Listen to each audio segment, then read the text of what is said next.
Right, so having a change of scenery. So I thought we'll have a bit of a day out with the lads. Who's here, look, and Jack. We're coming to RAF Cosford. Just have a bit of a change. Bit of a rest off everything else that's going on. As you can see, I've had a bit of a shave as well, so we're not looking too bad at all. So straight away, the first thing you see, that is absolutely out of this world. So, wait until you appreciate the size of these things in here, boy.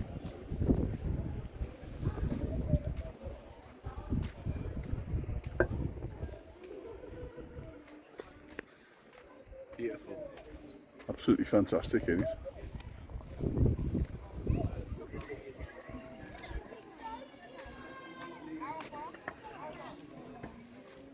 So, Hooker Sidler, the crew trainer.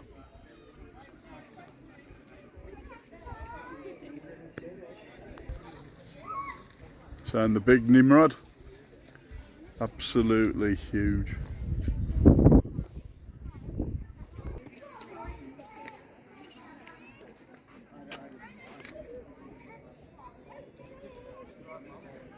So I'm being told this is called a Catalina. Can land on the sea. Which is both land and sea. So you learn something new every day. So we're coming down the first approach with the Royal Air Force. What's this one? Devon C2. So it's a Devon C2, this one is. What's that one as well? Oh, I don't know. Oh, come on, you should know what this is. I don't do props. Both of them are Royal Air Force, both of them. So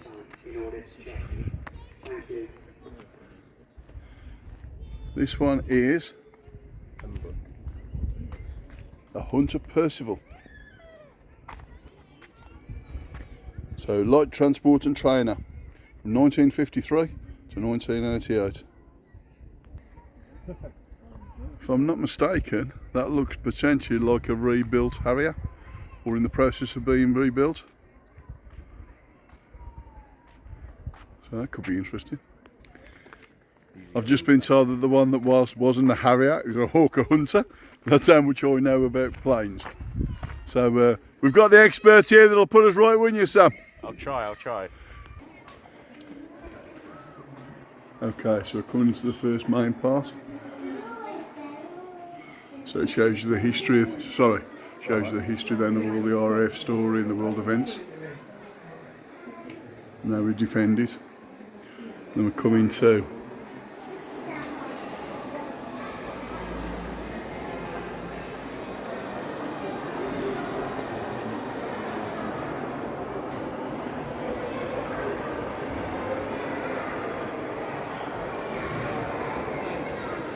oh yeah, you're right.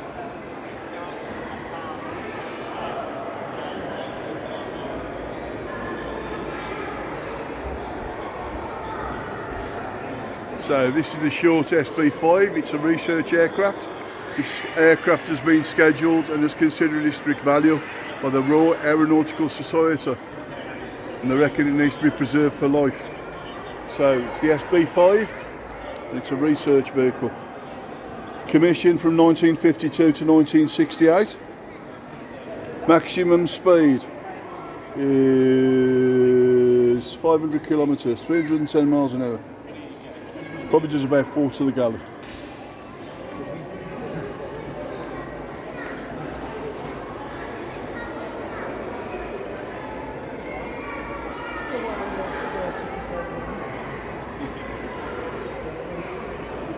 English electric. What is it? English electric lightning. So English electric lightning. Fantastic. Come Come on, Sam, give us some details about it. Tell us about it, mate. So this is one of the prototypes of the English electric lightning. So I think this was the second version they made of it. But these is one of those jets where it's like that's the real deal. Back in the day, that's the real deal. That one. Missing nose cone. It is missing the nose cone, yeah. But to be fair, looking at the photo, it didn't have a nose cone. And see the difference. See the speed of that one. Yeah. Look at So Mach 1. Mach 1.5. Mach 1.5. That's pretty fast. much quicker than that prototype. That was keep up to date with modern. So, correct me if I'm wrong, but it doesn't have a nose because that's the air intake. Yeah. So obviously that's why that's so important. This place is massive. It's certainly what it is. And this is just one of them. Oh my God, there is a Harrier. One of my most favourite planes of all time. Coming from the Falkland Islands, it what gave us air superiority, Falklands. And that's what is most remembered for. So absolutely fantastic. And as a credit to our brothers and sisters that were out there. Always important, lest we forget. So absolutely fantastic. Come on, Sam, tell me about it. This is a baby Harrier. It's called a Kestrel. This is sort of when the carrier landings, when people start thinking, how can we get a plane on the boat? Yep. This is sort of one of the first ideas. So this is where Harrier came from, really. This is where it originated from. Baby Harrier. So it's the baby Harrier. Yeah. Is this the one that came off the aircraft carriers? Yeah, this is what. So, something that's absolutely amazing, which you've just noticed, it has an onboard camera on its nose. And imagine that somebody used to sit in there behind them two massive.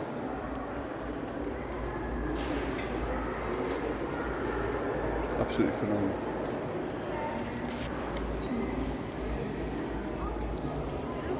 So, the Kestrel.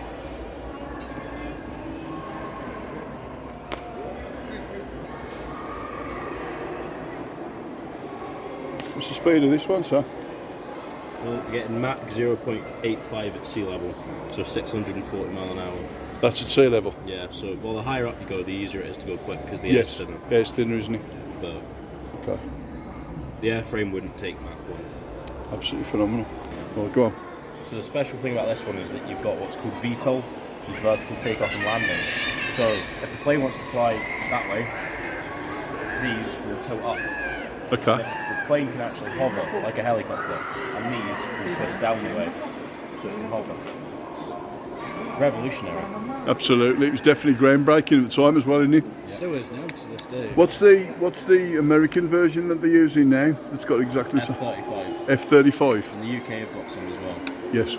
You'll see So- them in the Jubilee fly past. What's the bits on the back? That one. Yeah. That's the same as that. It's got four. Oh, so it's got four. Two on each side. That's having to pump out a lot of power. Yeah. Tremendous amounts of power in it. Okay. Let's have a look at the war in the air. Okay.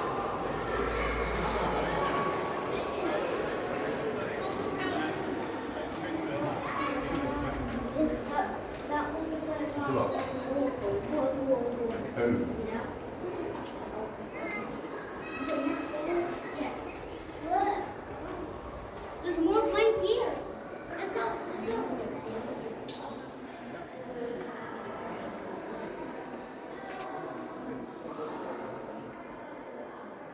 So the West Midlands production.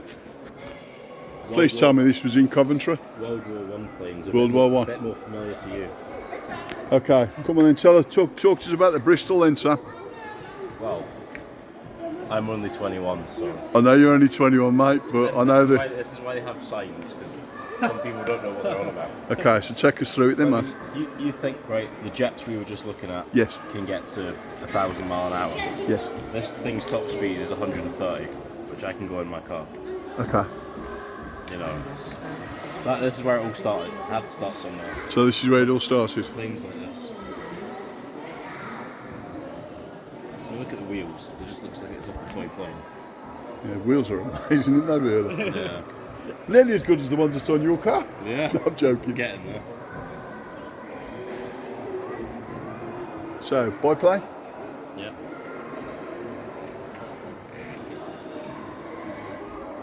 So.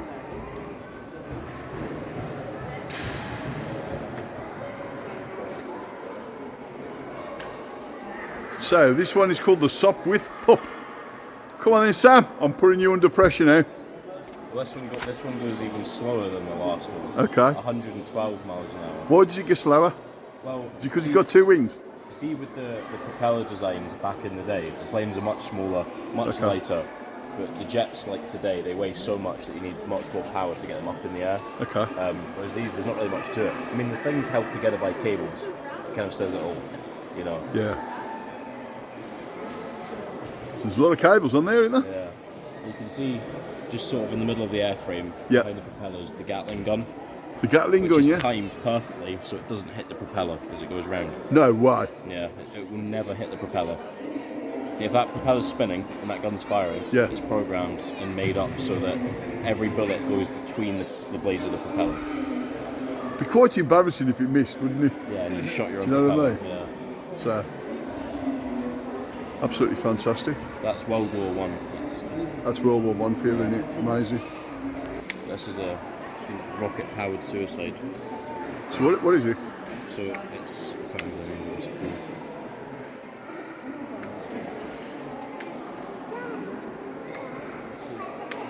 Yokosuka Oka. So it's the Japanese. It's the Japanese cherry blossom. It's called. So basically, somebody would go up in this and dive bomb, and that would be it. So kamikaze pilot. Suicide aircraft, yeah. It's a waste of an aircraft. It's a bit of a waste, but I mean, had to be done, I suppose. You know Pearl Harbor? Yeah, Was these used then? most probably, yeah.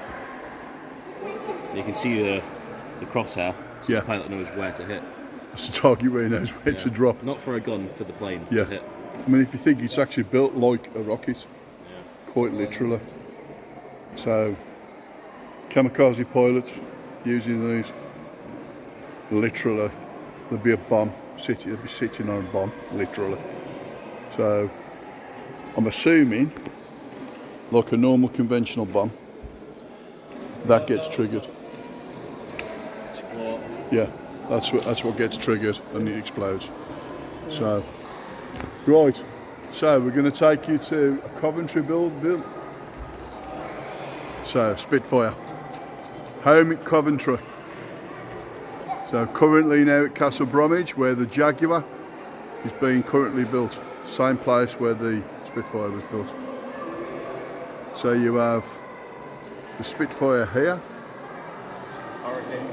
and the Hurricane, which is there.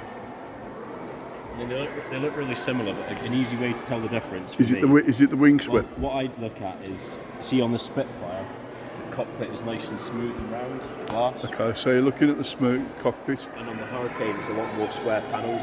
It's a bit more brick looking. Okay. Do you know what I thought it was originally? I thought it was the way the wing was swept. Yeah, the wings are different. So the wings are slightly The different wings as well, sort of aren't angled down a bit on the Spitfire. they? Yeah. But it can be hard to tell. I'd always look at the cockpit. So if you look at the cockpits on there, looking if you see how swept it is, and then obviously if you come over, you can see how square that one is. So that's how you tell the difference. Absolutely fantastic. See how much like sort of aircraft changed from World War One into World War Two. Yeah, you can, can't you? You get What's this one, Sam? that's a Junkers BR1. So that's a German bomber. Okay. It's definitely not as meaty as the RAF bombers. No. And obviously there's some serious bombers over there as well. Yeah. And we'll go over and have a look at those in a second. Yeah. The good thing about this museum as well is you can see the RAF planes, but you've also got like the sort of Germans, like the Lufthansa. Yes. You've got them as well. So this is a Messerschmitt. This is like the Spitfire, but German. So this one is the direct Messerschmitt. direct competitor of the Spitfire. Did they reverse engineer Spitfire? Well, there's a lot of sort of who stole whose idea, Yeah. but the Germans actually got the first jet engine up and running. So one day, on a dark, cold night, I'm sure, in World War II, these Spitfires were flying, and all of a sudden this plane appears out of nowhere, and they're thinking, it's not got a propeller, how does that work? Obviously, they would, you don't got Facebook or anything to see what's going on, but the Germans had managed to put up a jet plane, the Messerschmitt Me-262. So I think Wow. if you were a Spitfire pilot flying along into combat and you've seen this plane come along, no propeller, you wouldn't know what was coming, would you? That's amazing. Yeah. Absolutely amazing. Yeah. Right, so go on. So this one's the Bolton Pool Defiance Mark 1. What's all these searchlights? Yeah, we saw it when it's coming into land. Oh, when right, the okay. landing gear's down, these lights will come on. There's turrets on the top of that. Yeah. Absolutely amazing.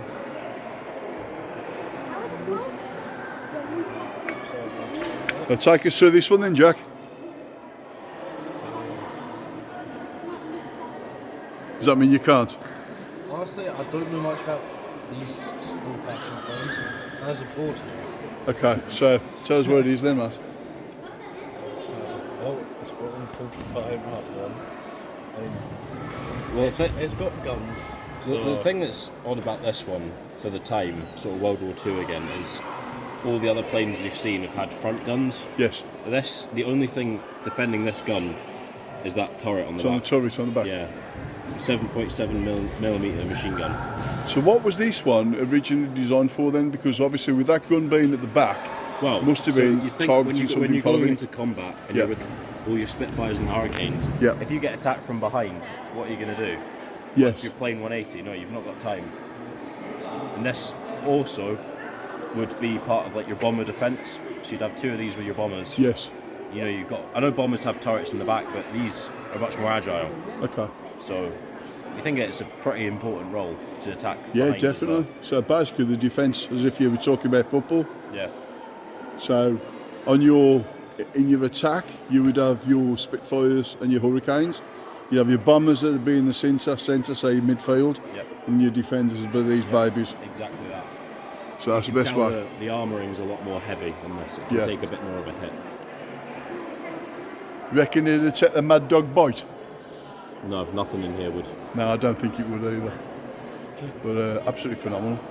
Tell like during the war they've almost sort of like learnt off each other's designs and almost sort of copied each other, because as soon as you see the RAF or the Germans do one thing, Yeah. the other would then come out with something similar. So if you look at these German bombers here, Yeah. and then we look at one of the first RAF bombers, yeah, they look pretty similar, don't they? Yeah, they do actually. Yeah. It's the same these days as well. Yeah. 22 and Everything is sort of like 57. someone does something and then the others do it and try and do it. Amazing. Yeah. Then these aren't real bombers. Look at that. Wow. That is a bomber compared. So if you start looking at this size,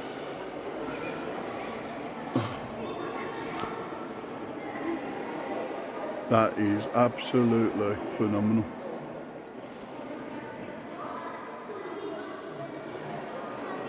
It's good bomb doors. So that's a Merlin.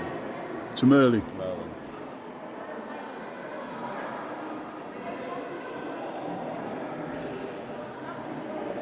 Okay, for an engine.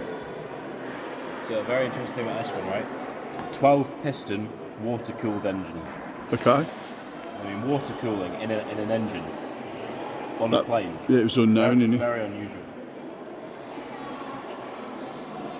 So what kind of a payload would this take, Sam? Well, for definite, it doesn't actually say here.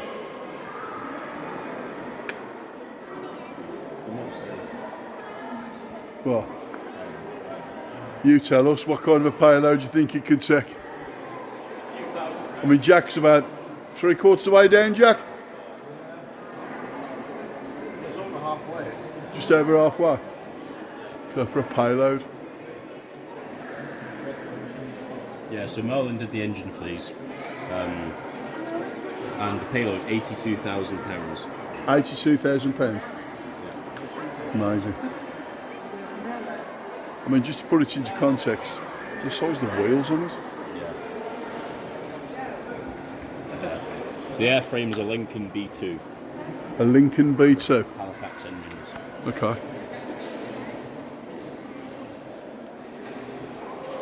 Imagine having those wheels on the car.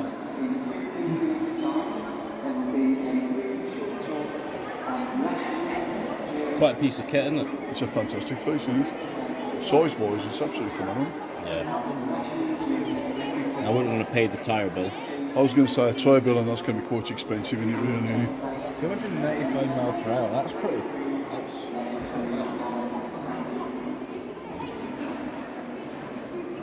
Amazing. It's got this one has tail turrets as well. I was wondering what the bit was. What's this bit that's sitting here? So that'll be part of like, the reconnaissance radar. Oh, it's for the radar. Yeah. What, in them days as well? Yeah. Okay.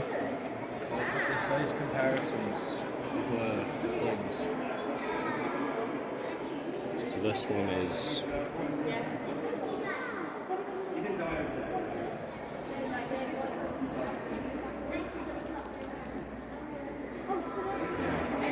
it's definitely one of the bigger bombers. Definitely in comparison, yeah, without a doubt. A minute ago I was saying about how the Germans put up the first jet airframe. Yep. So you think, right, you were flying along in your Spitfire, Yep. and that shows up. Messerschmitt Me-262. And that's the one you've just been talking about, Yep. isn't it? No propeller. How does it fly? That'd be scary, wouldn't it? In today's technology, anybody would think it was a UFO. Yep. So, or an unidentified flying object. Yep. So the Messerschmitt Me-262. We'll go find the board over there. We'll get some stats. So we're going to look at some stats now. Just want to follow it round.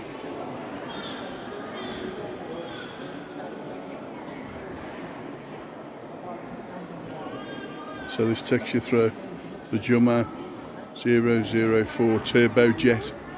So this is... Go on then, Sam, set me through it. Well, the Jaguar 004 was actually like one of the first sort of jets produced, and it was the first one. Well, this jet is the first one sent up. It's the first proven flying combat jet in the world. Amazing. But I just think it would be such a scary thought watching that pop up, because even now it looks like a UFO. Yeah. Think back in the 1940s. Yeah. Absolutely crazy. So can you explain to me this engine then? Well, so what happens here with the engine is, to explain it simply, is the air comes in Yep. and gets heated up and pressurised in the turbofan, Yep. and then shot out, more turbofans, and then, because of how hot the air becomes, the pressure builds up, and that's when you see it just fires out, and that pushes the aircraft along. That's So some what's this serious bit at the power. back here? So that would be your electronic side of it. A bit of regulation, part of the engine. You're going to tell me that's the exhaust now, aren't you? Pretty much. Amazing. Yeah. But all these will be spinning at thousands and thousands of RPM. Okay. That sucks in the air. And if you stood in front of this when it's on, you would get sucked in. If you stood behind it, you'd get splattered against the wall and melted. Amazing. Yeah. It's crazy how it works. Do you think this was happening while World War II was being fought? Yeah.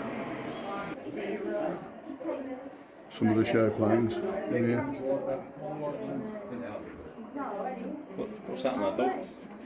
Oh, That's it. that is definitely the Harrier. Definitely. Not quite a tornado though. No, definitely not. So, absolutely fantastic. In a minute, because we're going back down now in a minute. Absolutely fantastic. Last time I seen one in a film called True Lies. Yeah. So, obviously that was after the Falklands. Vulcan. There may or may not be one of those in the Cold War hanging next door. So the may or may not be one of these. So we'll have a look at that in the Cold War one in a minute. That's Even prepping up ready to get its bombs in. That's the real deal. In the old days you saw something like that coming over the top. Bye-bye. You know, bye-bye. So make the best of everything before it all finished. So, coming through to the next building now.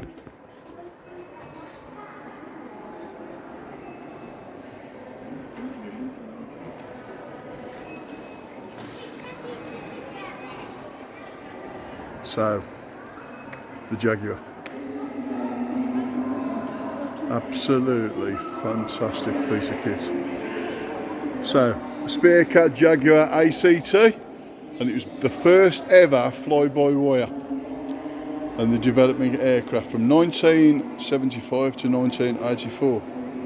So, go on, I'm sure you can take me through this one. Well, Jaguar, I mean, you can see how much the jets have developed in the last 30 years looking back there. I mean, these were getting speeds of 1,000 miles an hour, you know, sort of Mach 1.5. And it was no stress for them either, no danger.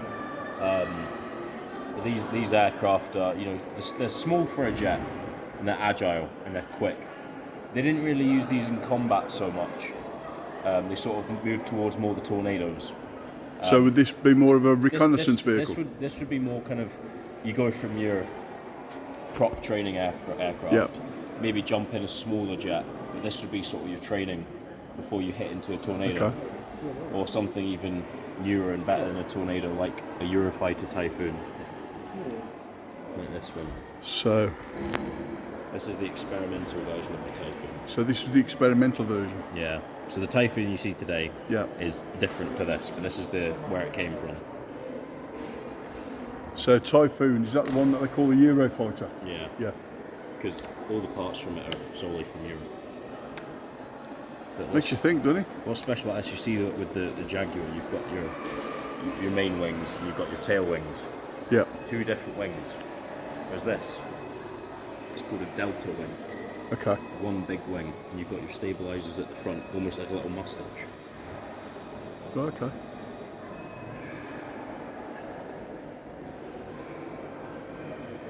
This will go Mach 2, which is twice the speed of sound. Is that because of the delta wing? It definitely helps. So it gives the Much more stability. slick design, yeah. When we talk about Mach, M-A-C-H, Mach is the speed of sound. So Mach 1 being the speed of sound, Mach 2 being twice the speed of sound. Yeah. Speed of sound being about 756 miles an hour. Wow. Okay. So this goes twice the speed of sound, about 1,500 miles an hour. So these are the air to intakes, yeah? See the nice swoop from the wing? Yeah. Actually, you can see it more prominent that side, can't you? When the plane's lifting, that'll bow even more. Amazing.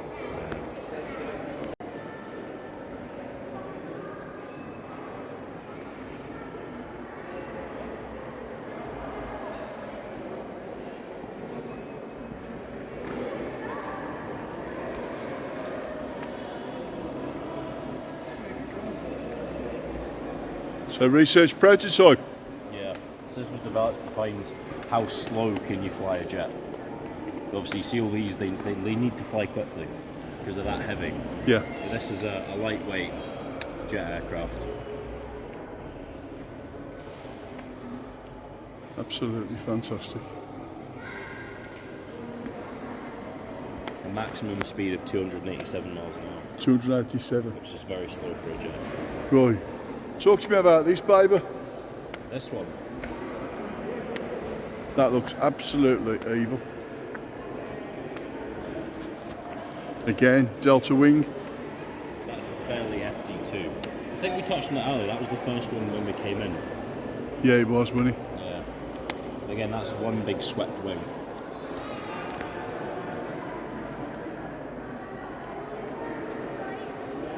Talk to me about this one. So, what's all this seating position in here? What's all that about? This is you dual. Hang on, Jack. Get me through this one then, Sam. This is the Gloucester Meteor prone. So prone meaning if you look here, there's not really much room to sit up, is there? No. So what the pilot does is he sits in the prone position. And Sits in the crow position. prone. Oh, right, okay. So this is, it was designed to think, how can make the pilot feel like they are the aircraft? How can make them feel like they're actually flying? Right, okay. Giving them in that position, you know, if you fly like that with a stick, Yeah. compared to if you were bent over, you know, you feel like you're flying more. It gives Okay. that first person feel. And that's what they tried, but I don't think it worked because you don't see anything like that. No, I was these going days. to say, I don't think I'd fit in there. I don't think I'll get my stomach in there, to be fair. No, and you wouldn't want to be crouched down like that for No. a few hours. I think that's what would make you more likely to crash if I was in a weird position like that. Yeah, Yeah, definitely. yeah. I'm not sure how the ejection or anything works with sitting like that. I don't know, but looking at that padlock, has somebody got to unlock it? That's a bit mad, isn't it? No, I think that's there to stop anybody going in it, to be fair. Oh, But actually, no, you can't get back out. yeah, Sure. Very unusual looking thing. definitely.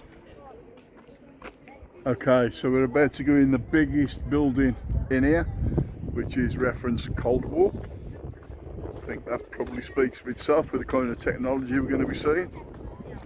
We'll get you back in a sec.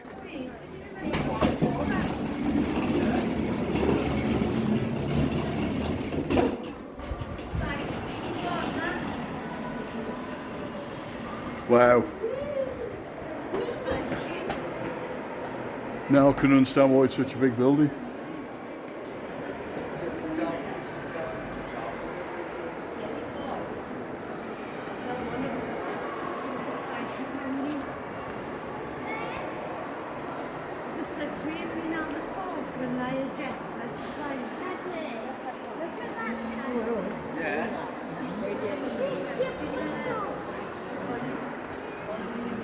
So, please welcome the Vickers Valiant. That is just mad.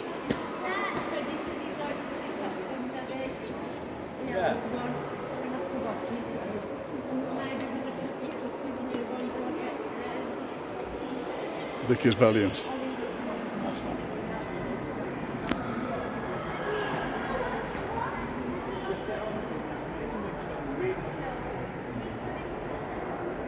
So sitting there and explaining how they prepped up ready for takeoff.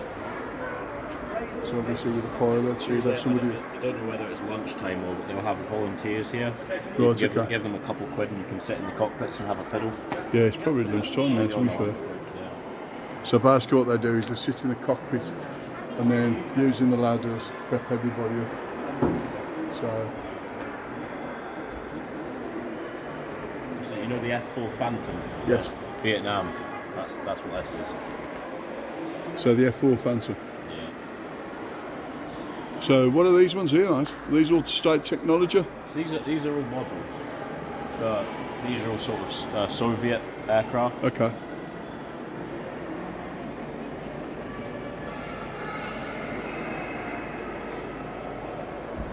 Got a bomber there. There's a fighter there. That's a fighter bomber. A bomber, and then another fighter. See how sort of different their aircraft are. That's a Tupolev Tu-95. I don't know if you see in the news about the Eurofighters have been scrambled to deflect. Yes. Most of the time it'll be them, even to this day. Do they call them the brown bear or something Yeah, like brown grizzly. bear? Yeah. But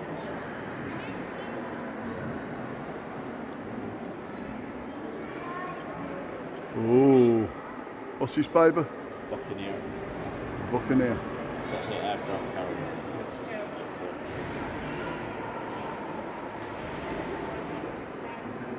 The refueling pod. MiG-21. Oh, MiG-21, I remember these. MiG-21 was in Top Gun, wasn't he? Well, Or a version of it?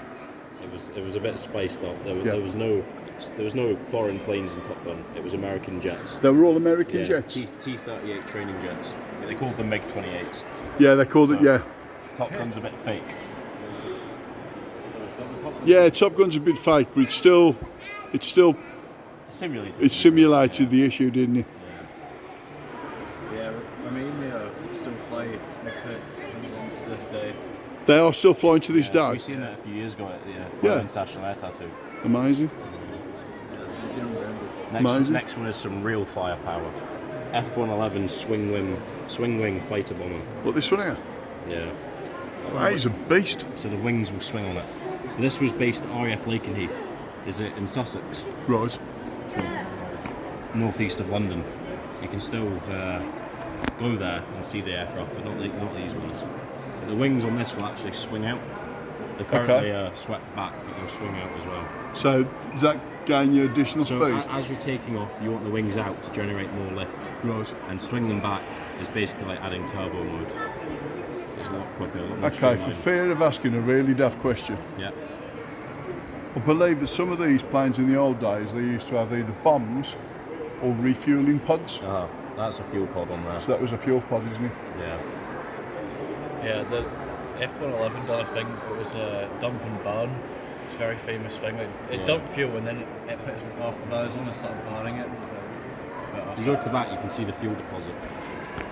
See it from where? From the back? Yeah. This was a twin-seater as well. Twin-seater. Okay. You had one flying, one bombing.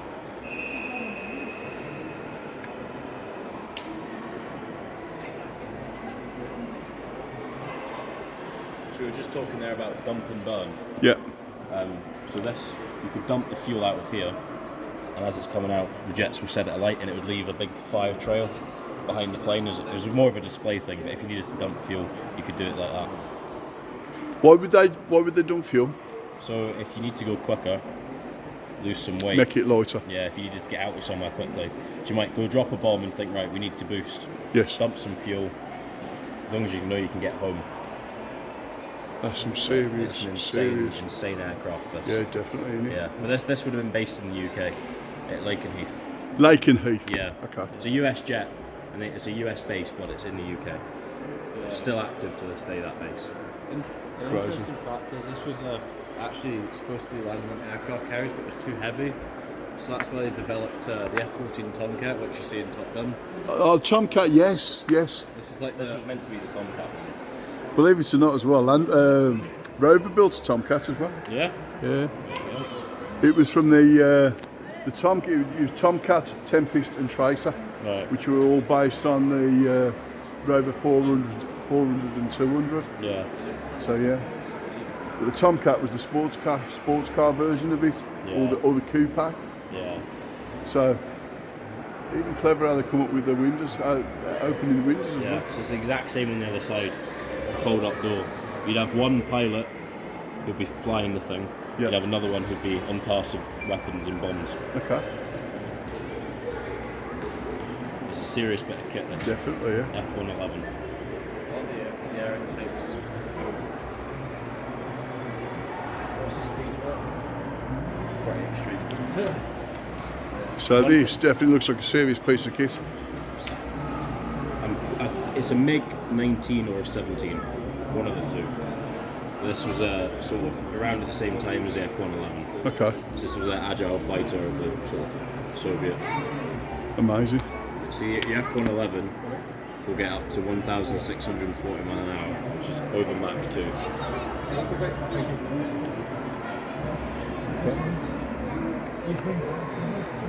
31,000 pounds of bombs that it can carry, It's a lot of weight, that is, isn't it?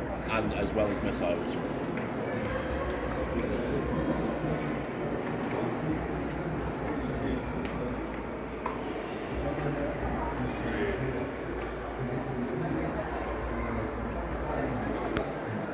Oh, there's a Falcon. There's a Falcon above.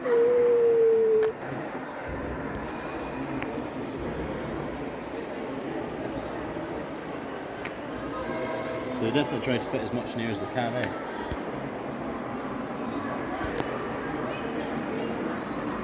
Right. Take me through what this baby could actually do. Well, you think back to the days of sort of Hiroshima and Nagasaki. Yep. This wasn't the aircraft that done it, but that's what it can do. In fact, it can do more than what was dropped there. It can carry a serious amount of bombs and nuclear as well. So during the Cold War, it was all about nuclear and building up power and what can you potentially inflict. And that's where all these bombers were designed. But the Vulcan was the sort of, again, it's the delta wing design, so it's only got the one wing.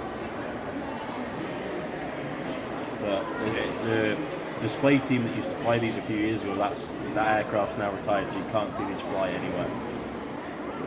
It's a serious bit of kit. I do remember seeing one of these probably about 20 years ago. And that was at Fairford. Was it Fairford Air Show? Could be, yeah. Yeah. That's the one we go to.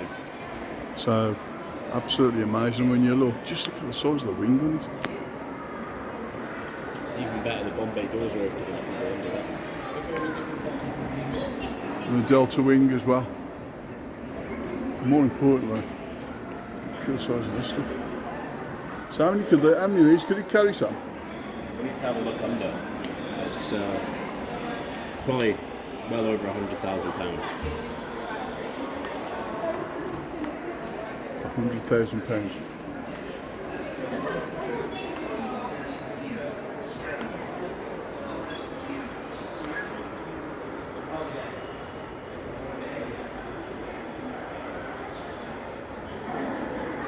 Right, so I think it's even lit up just to give you an idea of just what it can carry. Ooh.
Sort of puts everything into context, doesn't it? Yeah. See where that wheel is? Yeah. That's where you get into it. See, just in front of it, there's a hatch. Yeah. That's where you get into the aircraft. It's that high up, you can't get in through the top.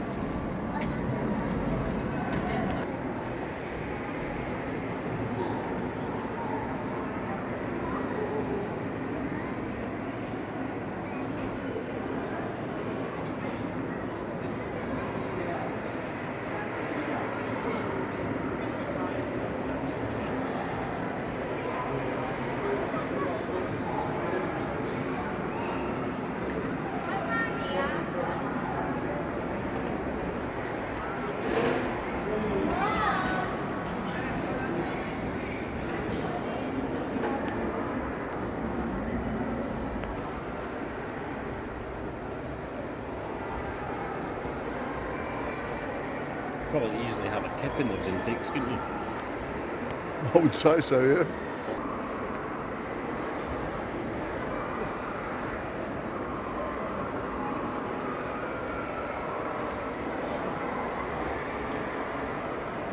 This place is absolutely amazing.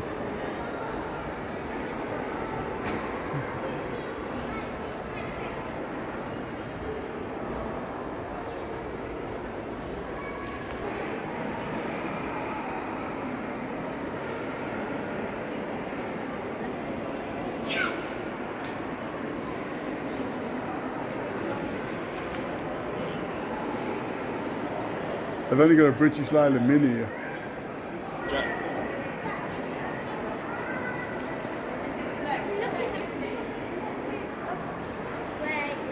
I used to build down at Longbridge, I did in my day. Yeah. That's where I first started, at Longbridge. I used to put all the wheel trims on and all the side skirts on that baby. Obviously not that one, that's a bit older than my time. But come back and see it in the... Can you do that with your dad, please?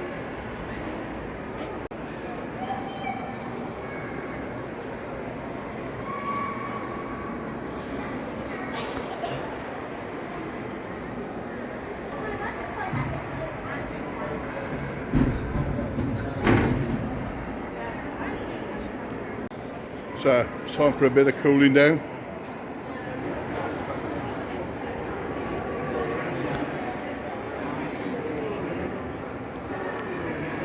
That baby.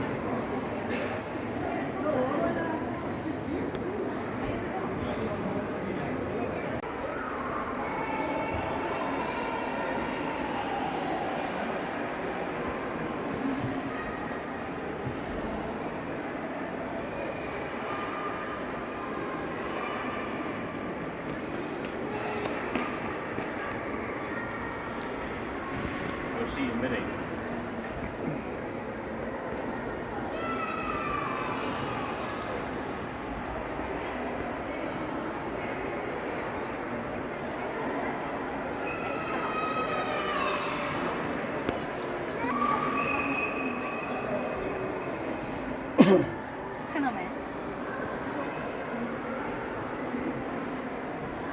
Right, let's see if you know your history then, Sam.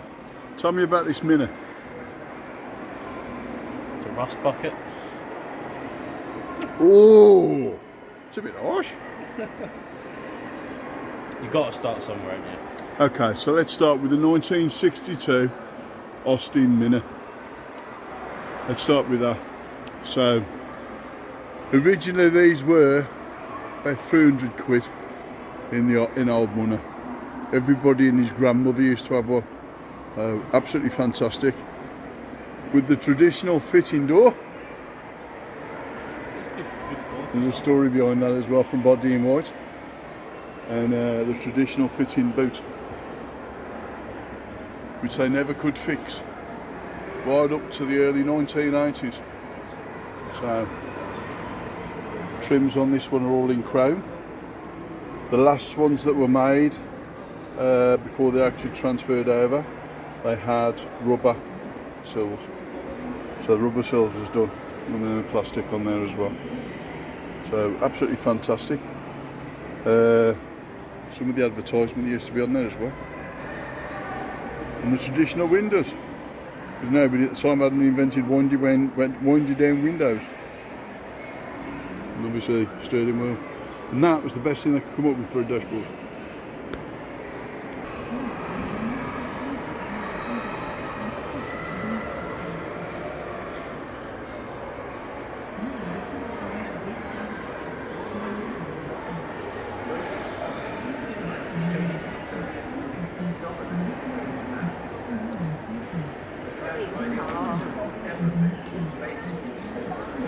Overshadowing all was the threat. It took many years and numerous setbacks for the mutual hostility of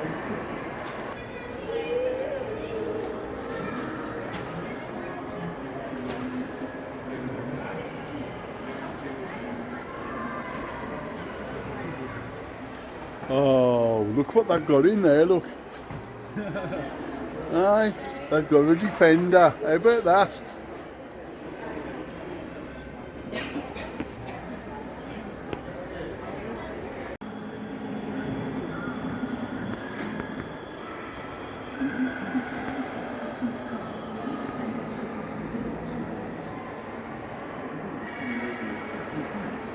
It's a serious piece of kit, that is, isn't it?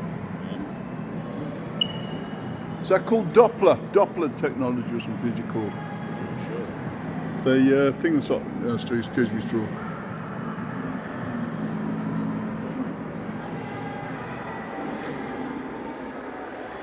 Yeah, serious bit of kit, yes.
Speaks for itself, doesn't it?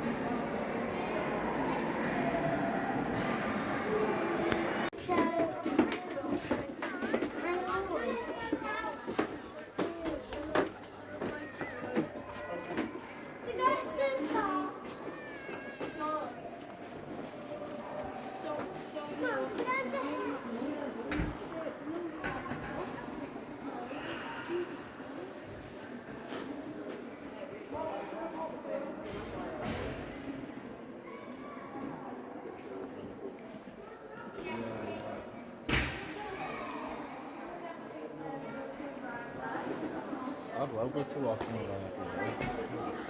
Proper Land Rover.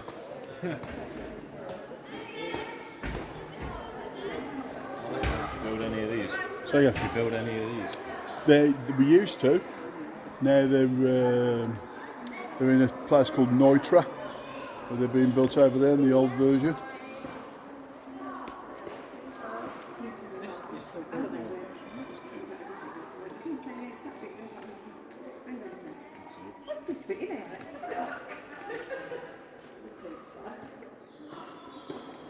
They used to have a competition, you know, Sam. So what they used to do is there used to be a competition against all the world's different vehicles, and they used to drop them out of planes and see if they would still start back up. Land Rover used to win every single year. Easy. Absolutely used to wipe the floor with everything. Amazing. Like this, isn't there like kits for them? Like people like buy Land Rover kits. So now we'll talk about Harriers, one of my most favourite planes ever. So, without further ado, it's my proud duty to show you the Sea Harrier. That is one serious piece of kit. All around the Falklands conflict, which tells you about there, including the world famous Chinook helicopter. Absolutely fantastic piece of kit. Go on, Sam, do me proud. Well, pretty much the same as the Kestrel we saw earlier. This was developed so it could. This was designed to be on aircraft carriers. Yes. Designed to be around the sea.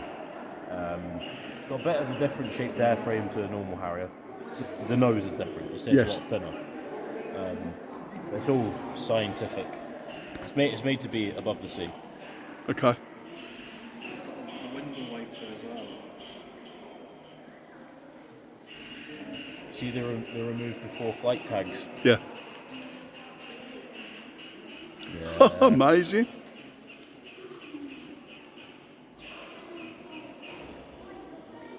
Some serious firepower as well, isn't there? What are these? Chafe pod. So that would have been. Explain a chafe pod, Sam. So it's sort of semi-explosive rounds. Okay. See, before it would have been covered up. Each gap, it would have just been basically boom, boom, boom, boom, boom, boom, boom, boom, boom, fired rounds. Okay. You'd only get one round in each chamber. Right. So each hole would only fire once. But I mean, when those things went, it was. What was it designed to do? Well, you think so? Say like a rack. Yes. You could have an aircraft carrier parked up in the med. Yep. This could take off, go, and then come back to base. And you wouldn't need to come back to the UK or come back to land. This could go anywhere. Fantastic. Yeah. Fantastic. So, going around the back of the Chinook now. Tell you what, you know when you hear one of these coming round, it's got a massive, massive bass sound as it's cutting through the air. Believe it or not, we used to have quite a few of these coming over the top of our bungalow as they were coming down to Cosford. Some of these used to take some really serious weight, even with rear cameras so they can identify stuff. Observation ports, literally sticking your head outside it so you can see what's going on. It's a fantastic piece of kit, absolutely fantastic. So we're coming pretty much to the end now of the Cosford show. The interesting thing about the Chinook, you'll notice, so that the rear propeller sits higher than the front one. But what a lot of people don't realise is it takes two pilots to fly this. One pilot per propeller. No so you way. See it tilt. Yes. That'd be the rear pilot putting more power on to tilt it. And then they both need to balance as it flies along. So, really daft question, but where does the second pilot sit? They sit next to each other. Oh, do they? Yeah. So how do they know when the back propeller? You just gotta be with it. Okay. But they know what they're doing. Yeah, the rotors will never hit each other because they're sort of stepped. Okay, so we're coming to the end. Let me just get rid of my finger. So we're coming to the end now of this. So hope you've enjoyed this. Bit of a change of scenery from ponds and building and stuff like that. But yeah, hope you've enjoyed this. So we'll catch you on the next one. So enjoy yourself. From us lads, have a good one. See you later. 1, 2, 1, 2, 3, 4.